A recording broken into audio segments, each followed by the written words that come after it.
What is going on, guys? My name is Phamily Shucks, and welcome back to another episode of Clash of Clans.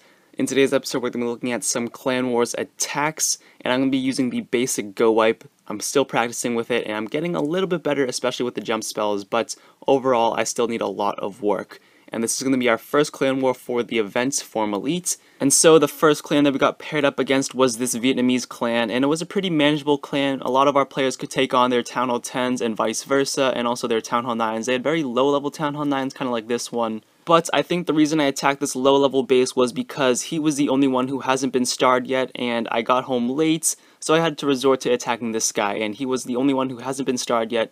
So I was just like, why not go for it, get a little bit of a warm up with my GOWIPE. And I end up ripping this guy an absolute new one, and I just basically bum rushed this left hand bottom side or this right hand bottom side because it was closer to the town hall. I used my jump spell to direct my troops into the core, which was really easy, and right after both of my heroes and also all four of my P.E.K.K.A.s got into that core, it was just game over from there. I raged them to speed up the process a little bit and help take out the core defenses such as the Expos and also the mortars, so that way they don't do any more damage to my witches, my Barbarian King, my P.E.K.K.A.s, etc. So after that, the P.E.K.K.A.s and heroes kind of split. You can see the Archqueen on the left-hand side is going her own way, while the P.E.K.K.A.s on the top are going their own way. Same thing with the Barbarian King, and he's going to die out pretty quickly. The two cannons are going to team up on my Barbarian King and take him out pretty quickly, and that just basically leaves my P.E.K.K.A.s and also my Archqueen. As you can see, my Archqueen is on the far left just working on that wall, and she's going to work on this bottom left-hand side, while my P.E.K.K.A.s split, and they're going to be working on both sides, taking out a good portion of both of these outside buildings. So I'm going to speed up this gameplay a little bit. I completely decimated this guy. All he has left is his wizard tower and that arch tower on the right hand side. Oh, and I can't forget that little builder hut on the far right hand corner. My P.E.K.K.A. is going to take that out in one hit, and that just leaves my arch queen all alone strolling down this alley to get raped and take out this arch tower no problem. And overall, pretty basic base. He still had level 7 walls and very weak defenses. So this base wasn't really something to pride myself over, but I am still learning, so I count it as a win because I did get 3 stars on it on an easy base. Now for this next base, I'm going to be attacking a Town Hall 9, just bum rushing this left hand side where the Town Hall is closest. I believe he was the only one who hasn't been 2-starred yet, so that's why I went for him. He was already 1-starred, so I was just going for the extra star on this guy.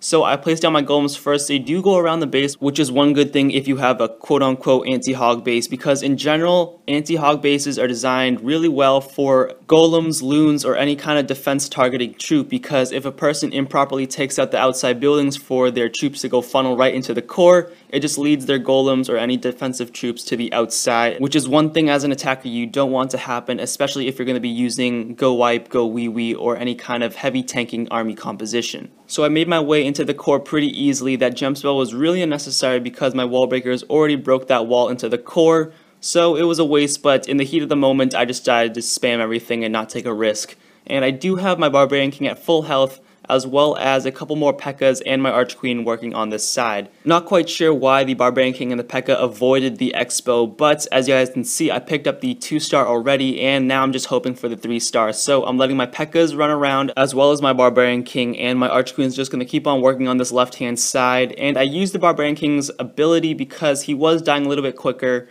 I was hoping that he would be able to take out some defenses, but looking at the gist of it, it's not going to happen. I'm not going to get the 3-star. Because there's just way too many defenses overwhelming and taking out my P.E.K.K.A.s. The Barbarian King already went down, and my Archqueen does not have enough health or enough damage to take out all those defenses who will just team up on her. So now I'm just letting my Archqueen run around and destroy more buildings and get more percent, just to add on to the Clan War stats of the overall battle. But, ooh, there goes my tacos in that toaster. But, as you guys can see, I got some Skeletors running around destroying some more buildings, so it's going to take me up to around 70-ish percentage. They're going to destroy this gold mine as well as the army camp and head back up to that elixir collector, and then that's where I'm going to end the raid. So I'm just going to let these guys run out. I'm going to go get my tacos right after this. So once this elixir collector goes down, that finishes up. I got the 2-star, 1 more star for the clan, and a good amount of bonus for me, which was around like 370k, which isn't that much, but it was good enough. So overall, we won the battle, or the clan war, and I got a decent amount of war bonus, and they didn't really put much of a fight. They didn't use a lot of their attacks, so there's really nothing much to talk about that because they didn't really quote-unquote try. I don't want to say anything bad about them because they didn't really do much. So I'm going to head on to this defensive replay, and this guy's going to be using GOWIPE on my base. This is the base that I designed specifically for going against GOWIPE, GOWIWE, and all that jazz. And he's going to be entering from this left-hand side. This guy is in champs. I believe he was in 3300s, and he did have a good amount of max golems, wizards, and P.E.K.K.A.s, and he didn't really have that high of heroes. And that's something that I've been noticing as of lately, that a lot of high-level people, or a lot of people who are going into champs or are already in champs, don't really have that high of heroes, and I think that's something to do with this update, because I think previously a lot of GOWIPE users or GOWIWE users had high-level heroes, but now these guys have like level 10, level 15 heroes, and they still do a good amount of damage.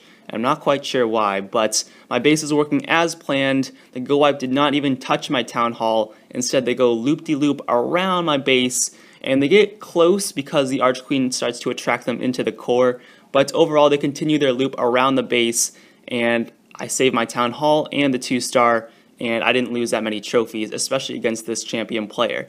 So, the Tesla, working on the P.E.K.K.A.s, the Max Wizard is going to take down the walls pretty quickly. I am working on my walls currently.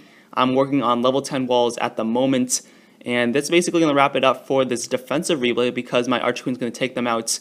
And that's about it for this episode. So, thank you guys all for watching, and I'll see you guys next time. Peace.